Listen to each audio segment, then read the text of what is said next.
Dear student, welcome back to Aryan classes. Aryan ક્લાસીસમાં તમારું હાર્દિક સ્વાગત કરું છું. ચાલો વિદ્યાર્થીઓ, આજના વિડીયોની અંદર આપણે ધોરણ 12 અને વિષય આપણો જે છે મનોવિજ્ઞાન વિષયનું આજે આપણે પેપર સોલ્યુશન આ વિડીયોની અંદર જોવાના છીએ. પેપર તમે અહીંયા જોઈ શકો છો, તારીખ 23/1/2026 અને વાર શુક્રવાર, એટલે કે ગઈકાલનું આ પેપર છે. લેટેસ્ટ પેપર છે, લેવાઈ ગયેલું પેપર છે અને પાટણ જિલ્લા શાળા પરીક્ષા સમિતિનું આ પેપર છે. જે વિદ્યાર્થી મારો આ વિડીયો જોઈ રહ્યો છે અને તમારા જિલ્લામાં જો મનોવિજ્ઞાનનું પેપર બાકી છે તો વિડીયોને બિલકુલ સ્કીપ ના કરતા, કારણ કે અહીંયા હું તમને વિભાગ એ અને વિભાગ બી ની અંદર 2 થી 3 કે 4-5 પ્રશ્નો એવા છે જે તમારા સ્વાધ્યાયમાંથી વિકલ્પો નથી પૂછ્યા, 3-4 પ્રશ્નો એવા વિકલ્પોમાં પૂછ્યા છે કે જે તમારા સ્વાધ્યાયની બહારના વિકલ્પો છે, મતલબ ટેક્સ્ટ બુકના છે પણ સ્વાધ્યાયના નથી. એટલે આમ જોવા જઈએ તો 4 પ્રશ્નો વિભાગ એમાં અને 3 પ્રશ્નો વિભાગ બીમાં એવા છે જે સ્વાધ્યાયમાંથી નહીં પણ ટેક્સ્ટ બુકમાંથી પૂછેલા છે. તો આવા પ્રશ્નો જો તમારા પેપરમાં પૂછાઈ જશે તો તમને ખૂબ જ તકલીફ પડવાની છે.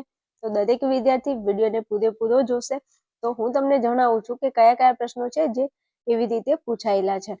બીજી વાત કરું કે વિદ્યાર્થીઓની કોમેન્ટ છે, ભાઈ તમે જોઈ લેજો કે તમે જે પણ પેપરનું સોલ્યુશન કરાવો છો એ પેપરમાંથી બેઠા પ્રશ્નો પૂછાય છે અમારી પરીક્ષામાં, અમારા પેપરમાં. તો તમને પણ કહું છું, તમારા જિલ્લામાં પેપર બાકી છે તો પ્લીઝ મારા વાલા વિદ્યાર્થીઓ, અહીંયા જે પેપરનું સોલ્યુશન કરાવું છું એમાંથી પ્રશ્નોની તૈયારી કરીને જજો. તમારા પેપરની અંદર બેઠા પ્રશ્નો તમને આ પેપરમાંથી જોવા મળી શકે છે. પછી કહેતા નહીં કે કીધું નહોતું અમારા વાલાઓ. ચલો વિભાગ એ આપણો 20 ગુણમાં પૂછાય છે. શરૂઆત કરું છું, જરા ઝૂમ કરી દો એટલે તમને દેખાય. ચલો 20 વિકલ્પો છે. પ્રશ્ન નંબર આપણો 1 છે, દ્રષ્ટિ સંવેદન માટે જવાબદાર કોષોના નામ જણાવો. એક તો પહેલો જ ક્વેશ્ચન છે જે સ્વાધ્યાયનો નથી, સ્વાધ્યાય 12 નો છે. હા, ટેક્સ્ટ બુક નો છે પણ સ્વાધ્યાયમાં નથી. તમે જોઈ લેજો, 10 વિકલ્પો આપે છે ને સ્વાધ્યાયમાં, એમાં જોજો આ નથી. હા, પણ ગાઈડમાં જોશો તો આ 11મા નંબરનો તમને મળી જશે અને પૂછાઈ ગયેલો પ્રશ્ન છે. દ્રષ્ટિ સંવેદન માટે જવાબદાર કોષોના નામ જણાવો. તો દ્રષ્ટિ સંવેદન માટે જવાબદાર કોષો છે સળી કોષો અને શંકુ કોષો. જવાબ આપણો આવશે સળી કોષો અને શંકુ કોષો.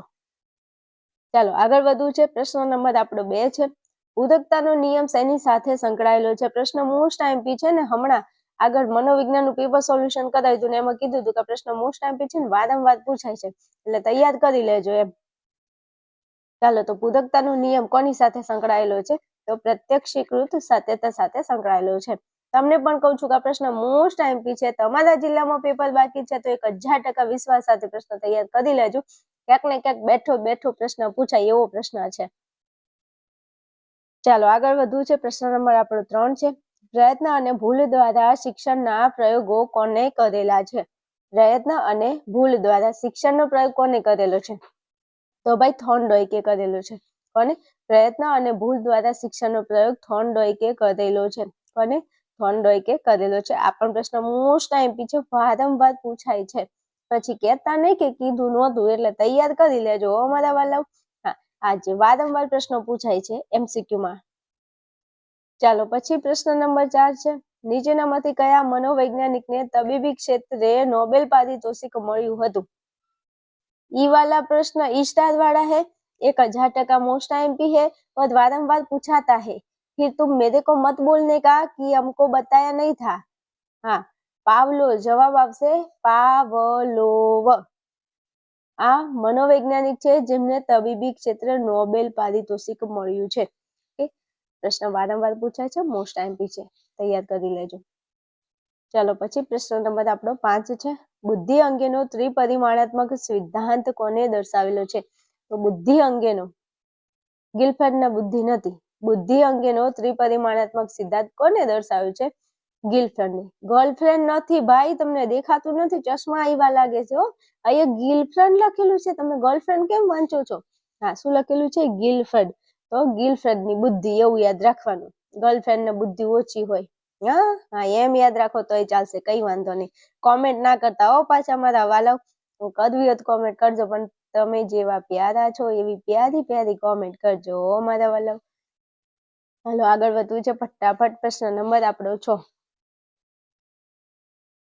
આયોજન જેવી બોધાત્મક પ્રક્રિયા માટે મગજનો કયો ભાગ જવાબદાર છે? આયોજન જેવી બોધાત્મક જે પ્રક્રિયા છે એના માટે મગજનો કયો ભાગ જવાબદાર છે? જવાબ આવશે આપણો અગ્રખંડ. શું આવશે? અગ્રખંડ. આયોજન જેવી બોધાત્મક પ્રક્રિયા માટે આ પ્રશ્ન ભાઈ વારંવાર પૂછાય છે. આ પ્રશ્ન જો અમુક પ્રશ્નો છે ને તો ફિક્સ જ પૂછાય છે વારંવાર, એટલે જે સ્ટાર્ટ કરું ને તો તમારે ધ્યાનમાં રાખી લેવાના કે આવા પ્રશ્નો વારંવાર પૂછી શકે. તો એક આ પણ સ્ટાર વાળો છે, આ પણ સ્ટાર વાળો છે, અને અહીંયા 7મા નંબરનો પ્રશ્ન છે ને તો સેન્ચુરી વાળો છે. હા, most IMP 1000% most IMP star વાળો ક્વેશ્ચન કહું છું કે મનોવલણો જન્મજાત નહીં પરંતુ કેવા હોય છે? તો મનોવલણો જન્મજાત નહીં પરંતુ સંપાદિત હોય છે. યાદ કરી લેજો પ્લીઝ. તમારા પેપરમાં આવો બેઠો પ્રશ્ન જોવા મળશે, અને જો પેપરમાં તમને આ પ્રશ્ન જોવા મળે તો એકવાર મને યાદ કરી લેજો અને થોડી ઇસ્માઇલ આપી દેજો, એટલે મને મજો પડી જાય. સમજ્યા? ને વિડીયો જરા ગમે તો લાઈક શેર કરતા દેજો, અને ચેનલને સબસ્ક્રાઇબ કરતા દેજો, કારણ કે બોર્ડની પરીક્ષામાં તમને આપણી ચેનલ ખૂબ જ ઉપયોગી થવાની છે. એટલે જરા ચેનલને સબસ્ક્રાઇબ કરીને હાલથી રાખી લેજો. હાલો, 7મા પ્રશ્નનો જવાબ આવશે સંપાદિત. મનોવલણો જન્મજાત નહીં પરંતુ કેવા છે? સંપાદિત છે. ચાલો પછી આગળ વધીએ. પ્રશ્ન નંબર 8 છે. વિવિધ વ્યક્તિ, વસ્તુ, પરિસ્થિતિ કે બનાવ પ્રત્યે જે ખ્યાલો બંધાય છે તેને શું કહે છે? સાંભળજો, પ્રશ્ન એમ કહે છે વિવિધ વ્યક્તિ, વસ્તુ, પરિસ્થિતિ કે બનાવ પ્રત્યે જે ખ્યાલો બંધાય છે તેને શું કહે છે? તો તેને મનોવલણ કહે છે. શું કહે છે? મનોવલણ કહે છે. મનોવલણ કહે છે. મનોવલણ કહે છે. ચાલો પછી આગળ વધુ. પ્રશ્ન નંબર 9 છે. શારીરિક પ્રતિક્રિયાનું મોડેલ કોને રજૂ કર્યું છે? તો શારીરિક પ્રતિક્રિયાનું મોડેલ કોને રજૂ કર્યું છે? કેનને. કોને? કેનને રજૂ કર્યું છે. શારીરિક પ્રતિક્રિયાનું મોડેલ કેનને રજૂ કર્યું છે. ઓકે, ચાલો પછી આગળ વધુ છે. પ્રશ્ન નંબર 10 છે. સ્વજન તરફથી મળતી સહાય કયા પ્રકારનું સંસાધન કહેવાય? સ્વજન તરફથી મળતી સહાય કયા પ્રકારનું સંશોધન કહેવાય છે? તો તે આપણો જવાબ આવશે સામાજિક સંસાધન કહેવાય છે. સ્વજન તરફથી મળતી સહાય કયા પ્રકારનું સંસાધન કહેવાય છે? તો સામાજિક સંસાધન કહેવાય છે. આ પ્રશ્ન જરા સ્વાધ્યાયના 12નો પ્રશ્ન છે. એકવાર ટેલી ચેક આઉટ કરી લેજો. હાલો પછી આગળ વધવું છે. આવા પ્રશ્નો MCQ પૂછાય ને તો પછી 4 માર્ક્સ આપણા જતા જ રહે 20માંથી. તો આપણને કેટલું લોસ જાય પેપરમાં. એટલે કહું છું કે આવા પેપર થોડા સોલ્યુશન કરવાના, ક્યાંક બેઠા પૂછાઈ જાય તો આપણો 1 માર્ક્સ બચી જાય, અને એક માર્ક્સ કરતા 4 માર્ક બચે તો કેટલી મજા આવે, સમજો તમે. એટલા માટે રાડો પાડું છું કે તમે વિડીયોની જરા સ્કીપ ના કરો એમ. ચાલો 11માં મસ્તિષ્ક વિકાર સાથે સંબંધિત મનોવિકૃતિ કઈ છે? મોસ્ટ આઈએમપી પ્રશ્ન છે, વારંવાર પૂછાય છે. પછી કહેતા નહીં કે કીધું નહોતું. તો મસ્તિષ્ક વિકાર સાથે સંકળાયેલી મનોવિકૃતિ છે અલ્ઝાઇમર. કઈ છે? અલ્ઝાઇમર. યાદ રાખજો, મસ્તિષ્ક વિકાર સાથે સંબંધિત મનોવિકૃતિ છે અલ્ઝાઇમર. ચાલો ત્યાંથી આગળ વધીએ. પ્રશ્ન નંબર 12 છે. કેટલીક વ્યક્તિઓ ટ્રાફિક જોઈને હેબતાઈ જાય છે. આ કયા પ્રકારનો ભય છે? બોલો ભાઈ. કેટલીક વ્યક્તિઓ છે ટ્રાફિક જોઈને હેબતાઈ જાય છે. આ પ્રશ્ન ટેક્સ્ટબુક નો ખરો, પણ આમ સ્વાધ્યાયમાં નથી. સ્વાધ્યાયના 10 વિકલ્પોમાંથી નથી, એટલે 12નો છે, એટલે ટેક્સ્ટબુક ની અંદરનું છે, એટલે જરા ધ્યાન રાખજો. આવા પ્રશ્નો તમારી પરીક્ષામાં પૂછાય તો પછી 1 માર્ક્સ કટ. તો કેટલીક વ્યક્તિઓ ટ્રાફિક જોઈને હેબતાઈ જાય એને કહેવાય ખુલ્લી જગ્યાનો ભય. શું કહીશું? ખુલ્લી જગ્યાનો ભય એને આપણે કહીશું. ચાલો પછી પ્રશ્ન નંબર આપણો 13 છે. એપીજીએ દ્વારા દર્શાવેલ આચારસંહિતાના મુખ્ય કેટલા વિભાગો છે? શું કીધું છે? એપીજીએ દ્વારા દર્શાવેલ આચારસંહિતાના મુખ્ય કેટલા વિભાગો છે? તો આચારસંહિતાના મુખ્ય 4 વિભાગો છે. એપીજીએ દ્વારા દર્શાવેલ આચારસંહિતાના મુખ્ય કેટલા વિભાગો છે? 4 વિભાગો છે. હાલો ત્યાંથી આગળ વધુ. પ્રશ્ન નંબર આપણો 14 છે. મનોવિશ્લેષણાત્મક અભિગમ સાથે કોનું નામ જોડાયેલું છે? મોસ્ટ આઈએમપી પ્રશ્ન, વારંવાર પૂછાય, સ્ટાર વાળો ક્વેશ્ચન. તૈયાર કરી લેજો, પછી કહેતા નહીં કે કીધું નહોતું. મનોવિશ્લેષણાત્મક અભિગમ સાથે ફ્રોઈડનું નામ જોડાયેલું છે. સિગમન્ડ ફ્રોઈડનું નામ જોડાયેલું છે. હાલો પછી આગળ વધવું છે. 15મા નંબરનો આપણો MCQ છે. કયા મનોવૈજ્ઞાનિકે પર્યાવરણના અભિગમને 5 તંત્રના ખ્યાલ દ્વારા સમજાવ્યો છે? પાંચતંત્રના ખ્યાલ દ્વારા પર્યાવરણના અભિગમને સમજાવવા વાળા મનોવૈજ્ઞાનિક કયા હતા? તો જેમનું નામ છે બ્રોનફેનબ્રેનર. બ્રોનફેનબ્રેનર યાદ રાખજો, પ્રશ્ન પૂછાવા લાયક છે. હાલો પછી પ્રશ્ન નંબર 16. મહાસાગરોના પાણીની સપાટી વધવાથી કયા દેશના 3 ટાપુઓ પાણીની અંદર સમાઈ ગયા છે? તો આ પ્રશ્ન છે ઈ સ્વાધ્યાયના 10 વિકલ્પોમાં નથી, ટેક્સ્ટ બુકમાં અલગથી પ્રશ્ન પૂછ્યો છે.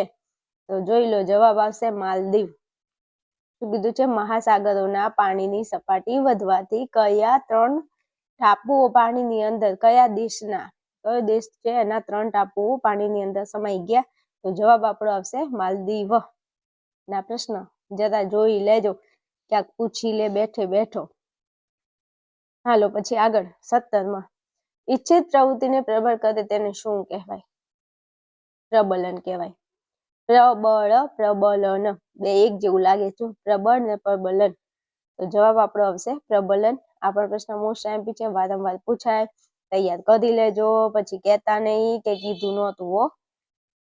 હાલો પછી પ્રશ્ન નંબર આપણો 18 છે. નીચેનામાંથી કયું વ્યવસ્થાપકોનું મૂળભૂત કાર્ય છે? તો વ્યવસ્થાપકોનું મૂળભૂત કાર્ય કીધું છે, જવાબ આપણો આવશે આયોજન. ચાલો પછી પ્રશ્ન નંબર 19. નીચેનામાંથી કયું નિષેધક ભાવ દર્શાવતું વિશેષણ છે? નિષેધક ભાવ દર્શાવતું વિશેષણ. તો જવાબ આપણો આવશે શર્મિંદાપણું. શર્મિંદાપણું એ આપણા અંદર નિષેધક ભાવ દર્શાવે છે. ચાલો પછી પ્રશ્ન નંબર આપણો 20. જીવન સંતોષ માપન તુલાની રચના કયા મનોવૈજ્ઞાનિકે કરી છે? તો જરા આ પ્રશ્ન છે ને એ સ્વાધ્યાયનો નથી, ટેક્સ્ટ બુકનો છે, પણ સ્વાધ્યાયના 10 વિકલ્પોમાંથી નથી. તો 4 થી 5 પ્રશ્નો તમે અહીંયા જોયા છે વિભાગ એમાં, જે સ્વાધ્યાયના નથી, થોડા બહારથી, એટલે ગાઈડમાં તમને મળી રહેશે. એટલે દરેક વિદ્યાર્થી ક્યાંક ને ક્યાંક આવા પ્રશ્નો પૂછાય તો આપણા 4 માર્ક્સ કટ થઈ જાય. એટલા માટે વિડીયોને ફરી એકવાર વિભાગે સોલ્વ કરી લેજો આ પેપર જોઈને હો, એટલે તમારા પેપરમાં તમારો 1 માર્ક્સ કટ ન થાય. જવાબ અહીંયા આવશે ડાયનરે. જીવન સંતોષ માપન તુલાની રચના કયા મનોવૈજ્ઞાનિકે કરી છે? તો ડાયનરે કરી છે. હાલો અહીંયા આપણો વિભાગ એ પૂરો થાય છે. આગળ વધવું છે વિભાગ બી ઉપર. મારા દરેક વાલા વિદ્યાર્થીઓ, ચેનલ તમને હેલ્પફુલ લાગતી હોય, મજા આવતી હોય ભણવાની, ભણાવું એમાં ખબર પડતી હોય, મોજ પડતી હોય, તો જરા કોમેન્ટની અંદર મને જણાવી શકો છો. ચાલો વિભાગ બી ઉપર આગળ વધીએ એ પહેલા દરેક વિદ્યાર્થી મારી ચેનલમાં તમે ભણી રહ્યા છો તો ગુજરાતી નંબર 1 ચેનલ ઉપર ભણી રહ્યા છો એવો એક આત્મવિશ્વાસ રાખી અને ભણજો. કોઈ શંકાને સ્થાન આપવાની કોઈ જરૂર નથી. તમારા માટે 1000% ઉપયોગી આપણી આ ચેનલ છે. ઘણા વિદ્યાર્થીઓના ફોન આવતા હોય છે, 10-10 વર્ષની ગેપ છે. ઘણા વિદ્યાર્થીઓ છે જેને 2-3 ટ્રાય આપે છે પણ હજુ પાસ નથી થતા. દરેક વિદ્યાર્થી માટે ભાઈ હું તમને યુટ્યુબના માધ્યમથી જણાવવા માંગુ છું કે આપણું આર્યન ક્લાસીસ નામનું એપ્લિકેશન છે. આ એપ્લિકેશનની અંદર તમને ધોરણ 12 આર્ટ્સને લગતા 4 વિષયનો કોર્સ મળી રહે છે. જો તમારે ભણવું છે, તમારે પાસ થવું છે, તમારે સારી ટકાવારી લાવવી છે આ 4 વિષયોની અંદર, તો આ 4 વિષયોનો કોર્સ ખરીદી અને તમે ભણી શકો છો. આ 4 વિષય તમને જણાવું છું. તત્વજ્ઞાન છે, મનોવિજ્ઞાન છે, ભૂગોળ અને સમાજશાસ્ત્ર. આ 4 વિષય તમને આપણા એપ્લિકેશનની અંદર એનો કોર્સ મળી જશે. ચેપ્ટર 1 થી લઈ અને લાસ્ટ ચેપ્ટર સુધી વ્યવસ્થિત મેં ચેપ્ટર ભણાવેલા છે. આ 4 વિષયની નજીવી ફી માત્ર 999 રૂપિયા છે. 999 ની અંદર તમને 4 વિષય મળી જાય છે ભણવા માટે. જે વિષયમાં તમને તકલીફ પડતી હોય વિષય તમે ભણી શકો છો. જો તમારે 4 વિષય નથી ખરીદવા તો તમે એક વિષય ખરીદીને પણ ભણી શકો છો. એક સિંગલ વિષયની પ્રાઇસ માત્ર ને માત્ર 499 રૂપિયા છે. તમને આરામથી તમે વિષય ખરીદી અને ભણી શકો છો અને સારા એવા માર્ક તમે લાવી શકો છો. 1000% તમે મને મારી યુટ્યુબ ચેનલ જોઈ, ડેમો વિડીયો જોઈ તમને એવું લાગે કે નહીં બેન ભણાવે છે, ખબર પડે છે, એકદમ ઇઝી ભાષામાં બેન ભણાવે છે એવું તમને લાગતું હોય તો તમે કોર્સ ખરીદી શકો છો. કોઈ ફોર્સફુલી નહીં, પણ તમને એવું લાગે છે કે નહીં મારા માટે બેસ્ટ છે આર્યન ક્લાસીસ, તો તમે આર્યન ક્લાસીસ એપ્લિકેશનમાં મારો કોર્સ ખરીદી અને ભણી શકો છો. આ સાથે હવે આપણા એક્ઝામને ઘણો ટાઈમ નથી અને તમે હજુ સુધી કોઈ તૈયારી નથી કરી તો ફટાફટ આપણા આદિન ક્લાસીસ એપ્લિકેશનમાં તમને 5 વિષયનો પેપર સેટ પણ મળવાપાત્ર છે. તમે વધારે નહીં 6 પેપરોનું સોલ્યુશન કરી લો તો તમે આરામથી પાસ થઈ શકો છો. 5 વિષયનું પેપર સેટ છે, એમાં તમને 6 પ્રશ્નપત્ર મળે છે અને આ પ્રશ્નપત્રમાં વિભાગ A, B અને C નું સોલ્યુશન તમને વિડીયોના માધ્યમથી આપણા એપ્લિકેશનમાં મળી જશે. 5 વિષયોની અંદર તમને તત્વજ્ઞાન, મનોવિજ્ઞાન, ભૂગોળ, સમાજશાસ્ત્ર અને અર્થશાસ્ત્ર આ 5 વિષયનું પેપર સેટ મળી જાય છે. 5 વિષયનું પેપર સેટ ભેગો નથી કરી દો તો તમે 1-2 વિષય તમારી અનુકૂળતા, તમારા વિષય પ્રમાણે પણ વિષય ખરીદી અને તમે ભણી શકો છો. એના માટે તમારે વધારે કંઈ પણ ઇન્ફોર્મેશન જોઈએ છે તો તમને અહીંયા સ્ક્રીન ઉપર નંબર આપેલો છે, એના ઉપર તમારે મને ફોન મેસેજ કરી અને વધારે માહિતી મેળવવાની છે. ઓકે, ચાલો ફટાફટ આપણે હવે આપણા ટોપિકમાં પાછા આવી જઈએ છીએ અને શરૂઆત કરીએ છીએ આપણા વિભાગ બી ની. ચલો, પ્રશ્ન નંબર આપણો 21 છે. બાહ્યકણમાં કોનો સમાવેશ થાય છે? તો આ જે ક્વેશ્ચન છે એ આપણા સ્વાધ્યાયનો નથી. હા, ટેક્સ્ટ બુકનો છે પણ સ્વાધ્યાયનો નથી. એટલે કહું ને, સ્વાધ્યાય 12નો પ્રશ્ન છે એટલે આવા પ્રશ્નો પૂછાઈ જાય ને તો આપણને તકલીફ પડી જાય, કારણ કે આપણે સ્વાધ્યાયના વિભાગ બી ના 10 પ્રશ્નો તૈયાર કર્યા હોય અને આવો પ્રશ્ન પૂછાઈ જાય તો આપણો 1 માર્ક્સ પૂરો કટ. એટલે જવાબ આપું છું, બાહ્યકણમાં કોનો સમાવેશ થાય છે? તો બાહ્યકણની અંદર કાનની બૂટ એટલે કે કર્ણપાલી, પછી બીજા નંબરે કર્ણનલિકા, કર્ણનલિકા અને કર્ણપટલ.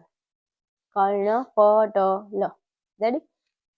કાનની બૂટ, કાનની બૂટ, આ 3 વસ્તુનો ભાઈ સમાવેશ થાય. એક તો કાનની બૂટ, બીજું કર્ણનલિકા અને કર્ણપટલ. આ 3 વસ્તુનો સમાવેશ બાહ્યકણમાં થાય છે. કાનની બૂટ, કર્ણનલિકા અને કર્ણપટલ યાદ રાખજો. ચાલો ત્યાંથી આગળ વધુ. પ્રશ્ન નંબર 22. અભિસંધાનમાં ઉદ્દીપકનું ભેદબોધન એટલે શું? તો આ પણ પ્રશ્ન વિભાગ બી સ્વાધ્યાયમાંથી નથી, ટેક્સ્ટ બુકમાં છે, સ્વાધ્યાયમાંથી નથી. એટલે આવા પ્રશ્નો પૂછાય તો આપણે ટાઈ ફીસ, હા, આવું ન થાય એનું જરા ધ્યાન રાખજો. અભિસંધાનમાં ઉદ્દીપકનું ભેદબોધન એટલે શું? તો અભિસંધાનમાં ઉદ્દીપકનું ભેદબોધન એટલે 2 ઉદ્દીપકો વચ્ચેના તફાવતને પારખવો. શું? 2 આ ઉદ્દીપકો વચ્ચેનો શું તફાવત? તફાવતને પારખવો એને કહેવાય અભિસંધાનમાં ઉદ્દીપકનું ભેદબોધન. ભેદબોધન એટલે તફાવત, કે 2 ઉદ્દીપકો વચ્ચે શું તફાવત છે. ભેદને પારખવો નહીં કહેતા કે તું માણસ તો ઓળખ, ભલા માણસ. હા, એટલે ભેદ ઓળખો, ભેદ. 2 ઉદ્દીપકો વચ્ચેના તફાવતને પારખવો. ચાલો પછી પ્રશ્ન નંબર 23. કયા પ્રકારની બુદ્ધિમાં અમૂર્ત અને વિશ્લેષણાત્મક રીતે વિચારવાની શક્તિ રહેલી હોય છે? તો જવાબ હશે ઘટકીય બુદ્ધિમાં. કઈ બુદ્ધિ? ઘટકીય બુદ્ધિમાં. ઘટકીય બુદ્ધિમાં અમૂર્ત અને વિશ્લેષણાત્મક રીતે વિચારવાની શક્તિ રહેલી હોય છે. ચાલો પછી આગળ વધુ. 24. યુક્તિકીકરણ એટલે શું? મોસ્ટ આઈમ્પી ક્વેશ્ચન, 1000% વારંવાર પ્રશ્ન પૂછાય છે કે યુક્તિકીકરણ એટલે શું? તો યુક્તિકીકરણ એ એવી બચાવ પ્રયુક્તિ છે કે જેમાં વ્યક્તિ, યુક્તિકીકરણ એ એવી બચાવયુક્ત પ્રયુક્તિ છે કે જેમાં વ્યક્તિ પોતાના